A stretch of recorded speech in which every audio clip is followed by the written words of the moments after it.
তোমার রব কি বলে জানো? তুমি যাকে আমার চাইতে বেশি ভালোবাসবে, আমি তাকেই তোমার কাছ থেকে দূরে নিয়ে যাব আর তোমাকে বড্ড একা করে রাখবো। তিনি আরো বলেন, কখনো বলবে না যে তাকে ছাড়া আমি বাঁচবো না, কিন্তু আমি তোমাকে তাকে ছাড়াই বাঁচাবো। পিছনের সব আবেগ কেড়ে নিয়ে তোমাকে দিব্যি সামনে এগিয়ে নিয়ে যাব।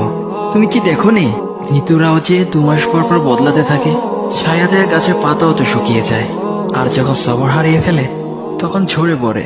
কিন্তু তোমার রব তো ধৈর্যশীল ও পরম দয়ালু।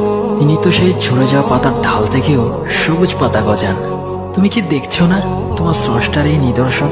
যে মানুষটাকে তুমি নিজের জীবনের চাইতেও বেশি ভালোবাসতে, সেই মানুষটাও একদিন অচেনা হয়ে যায়, তোমার মন ভেঙে যায়, এমনকি বন্ধুর শত্রুতে পরিণত হয়। আর খানিক সময় পর শত্রু বন্ধুতে পরিণত হয়। যে মানুষটাকে তুমি নিজের জীবনের অংশ ভাবতে, সে মানুষটাও প্রতারণা করে। বুঝি না, এত কিছু হওয়ার পরেও তুমি তোমার রবকে বাদ দিয়ে সেই মানুষগুলোর উপরই ভরসা করো।